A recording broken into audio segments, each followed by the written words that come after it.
स्वामी समर्थांच्या नावावर फसवणूक करण्याचा प्रयत्न केला होता, पण त्यांनीच दिला जागे होण्याचा खरा संदेश। अश्लील चाळे, पैशाची भूक, भक्तांची फसवणूक आणि लोकांसोबत गैरवर्तणूक हे सगळं काही एका ढोंगी व्यक्तीकडून घडत होते। आणि विशेष म्हणजे हे सगळं घडताना स्वामी समर्थांच्या मठामध्ये। श्री स्वामी समर्थ हे नाव उच्चारले किंवा ऐकले की मनात श्रद्धा, शांतता आणि एक शक्ती निर्माण होते। पण आजकाल लोकांना झालंय तरी काय, हेच पवित्र नाव काही लोकांनी स्वतःचा स्वार्थ पूर्ण करण्यासाठी वापरायला सुरुवात केली आहे। प्रसाद तामदार, एक नाव, एक ढोंग, एक फसवणूक। श्री स्वामी समर्थच्या नावावर लोकांची भावनिक लूट करणारा हा माणूस भक्तांची श्रद्धा विकतोय आणि आपण शांत आहोत। पण काय झालंय आजकालच्या लोकांना, थोड्याशा पैशासाठी आणि स्वतःच्या गरजा पूर्ण करण्यासाठी या ब्रह्मांडनायक श्री स्वामी समर्थ यांच्या पवित्र नावाखाली अश्लील चाळे आणि भक्तांची फसवणूक केली जात आहे। जे श्री स्वामी समर्थ ज्यांनी अख्खं ब्रह्मांड निर्माण केले आहे, त्यांच्याच नावावर काही लोकांनी गोरगरीब निराधार भक्तांची श्रद्धा विकायला सुरुवात केली आहे। स्वामीच नाव घेऊन जेव्हा ढोंगी लोक स्वतःचे बँक बॅलन्स भरतात, तेव्हा प्रश्न पडतो, हे बघून स्वामी काय करतील? ते गप्प बसतील का? नाही, कारण स्वामी समर्थांनी कधीच अंधश्रद्धा शिकवली नाही। त्यांनी शिकवला चांगुलपणाचा, जागरूकतेचा आणि सत्याचा धडा।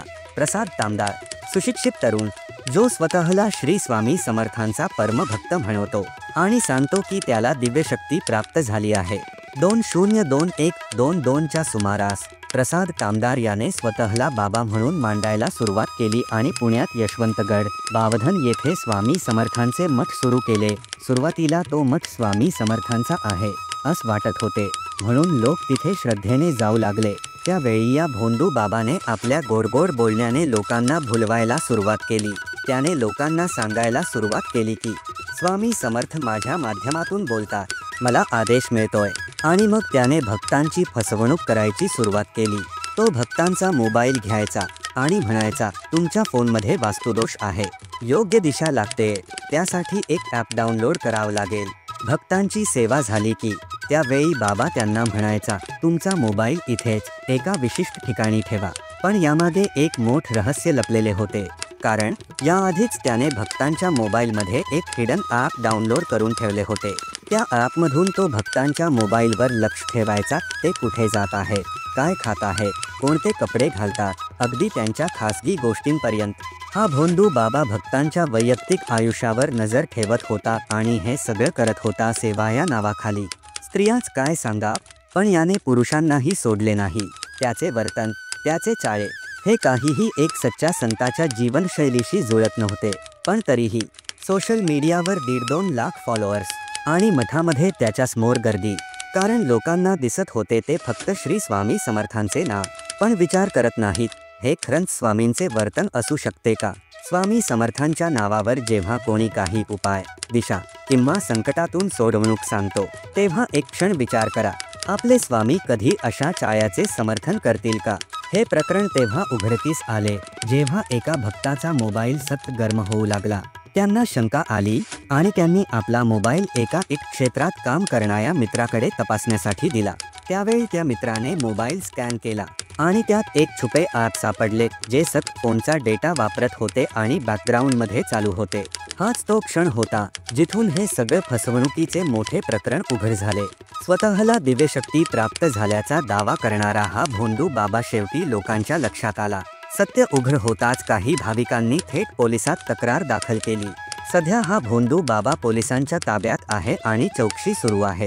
पण असे भोंदू बाबा आपली फसवणूक करण्यात यशस्वी होतात, कारण त्यासाठी जबाबदार आपण स्वतःच आहोत। ते कसे काय शक्य होते? कारण प्रत्येक माणसाला आयुष्यात आरामाचे जीवन हवे असते, कोणालाच संकट, अडचणी नको असतात। सगळ्यांना भरपूर पैसा, सुखसोयी आणि सोपे आयुष्य हवे असते। आणि जरा जरी अडचण आली, अगदी मोबाईल स्लो झाला, तरी लोक विचलित होतात, ढासळतात।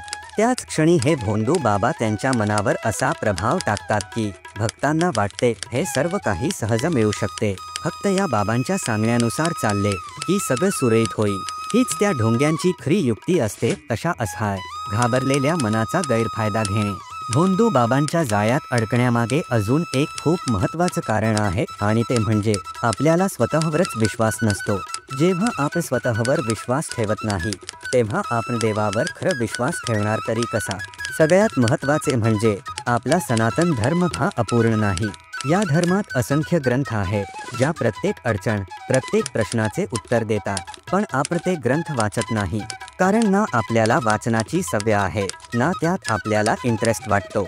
म्हणूनच आपण अशा भोंदू बाबांच्या गप्पांवर विश्वास ठेवतो आणि त्यांच्या जाळ्यात अडकतो. ज्यावेळेस स्वामी अक्कलकोटमध्ये वास्तव्य करत होते तेव्हा जे कोणी भक्त त्यांना भेटायला यायचे ते श्रद्धेने दक्षिणा फळ वस्तू आणायचे. पण स्वामींनी कधीच कोणत्याही वस्तूला हात लावला नाही. त्यांना गरजच नव्हती. आज मात्र काही भोंदू बाबा स्वामी समर्थांचे नाव घेत त्यांचाच आधार घेऊन भक्तांकडून पैसे वस्तू सेवा मागतात आणि लोक त्यावर विश्वास ठेवतात. हीच खरी दुःख आणि आश्चर्याची गोष्ट आहे. श्री स्वामी समर्थ हे फक्त एक नाव नाही, ते मनाला आधार देणारे, संकटात धीर देणारे, जगाचे माय माऊली आणि अख्ख्या ब्रह्मांडाचे नायक आहे. ज्यांनी अख्ख ब्रह्मांड निर्माण केलं ते तुमच्याकडे अशा क्षुल्लक गोष्टींची मागणी करतील का? फक्त ह्या एका गोष्टीचा शांतपणे विचार करा.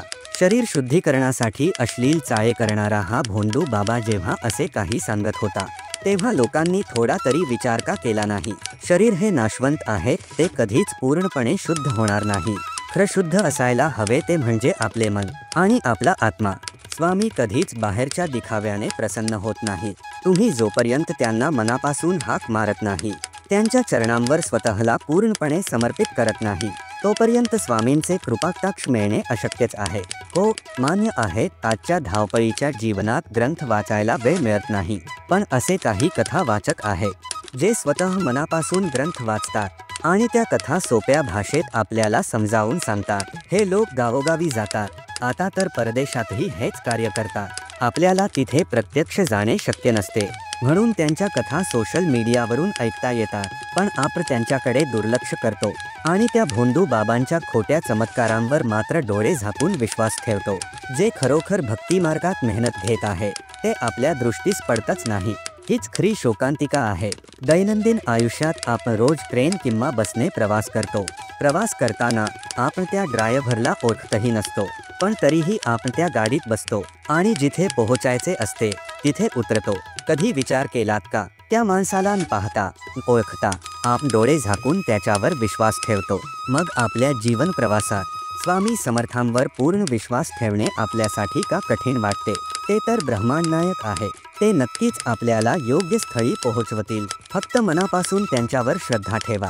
आयुष्य आहे तर अडचणी येणारच. 84 लाख योन्यातून फिरून आपल्याला हा मनुष्य जन्म मिळाला आहे. तो केवळ अडचणीत अडकण्यासाठी नाही, तर या जन्मातून मुक्त होण्याचा एकमेव दरवाजा आहे. या चक्रातून बाहेर पडायचे असेल तर मनापासून नामस्मरण करा, भक्ती करा, सेवा करा आणि स्वामींवर पूर्ण श्रद्धा ठेवा. जेवढे शुद्ध मनाने स्मरण कराल तेवढे लवकर तुम्ही या जन्म मरणाच्या चक्रातून मुक्त व्हाल. नाहीतर पुन्हा नव्याने हेच चक्र, हीच वळणे आणि वेगळं काही होणार नाही. म्हणूनच सांगतो, कोणत्याही भोंदू गोष्टींना बळी पडू नका. फक्त मनापासून स्मरण करत राहा. स्वतःचे आणि आपल्या कुटुंबाचे ख्या अर्थाने कल्याण होईल. हो, शब्द थोडेसे कठोर वाटले असतील त्याबद्दल माफ करा. पण जेव्हा जगाच्या मायमाऊली ब्रह्मांडनायक श्री स्वामी समर्थ यांच्या नावाचा गैरवापर होताना दिसतो तेव्हा गप्प बसणे कठीण जाते. आणि दुःख याच गोष्टीचे आहे की या भोंदू लोकांना भक्त म्हणून पाठिंबा देणारे आपल्यामधलेच काही लोक आहेत. डोळ्यांदेखत हे सर्व घडतं आणि म्हणूनच स्वतःला थांबवणे शक्य झाले नाही. हे बोलणे गरजेचे वाटले कारण ही फक्त भक्तीची गोष्ट नाही, ही जागृतीची आणि आत्मपरीक्षणाची गरज आहे. स्वामींची सेवा करा, सेवेकरी व्हा. जेव्हा तुम्ही खऱ्या भक्तीत राहता तेव्हा अशा भोंदू बाबांच्या जाळ्यात कधीच अडकणार नाही. पुण्यवचन हा एक असा चॅनेल आहे जो आध्यात्मिक आणि रहस्यमय गोष्टींची गूढता उकलतो, अज्ञातात दडलेले सत्य उघड करतो आणि श्रद्धा, समज आणि विवेक यांचा समतोल साधतो. जर हा व्हिडिओ तुमच्या मनाला थोडाही स्पर्शून गेला असेल तर कृपया चॅनेलला सबस्क्राईब करा. व्हिडिओ आवडला असेल तर लाईक करा आणि कुणीतरी अशा भोंदू लोकांच्या नादाला लागू नये म्हणून शेअर करायला विसरू नका. कदाचित तुमच्या एका शेअरमुळे कोणीतरी भोंदू बाबाच्या तावडीतून वाचू शकेल आणि अशा फसवणुकीपासून लांब राहील. काळजी घ्या, तुमचीही आणि तुमच्या कुटुंबाची सुद्धा. पुन्हा भेटू एका नवीन अर्थपूर्ण व्हिडिओमध्ये. तोपर्यंत श्री स्वामी समर्थ.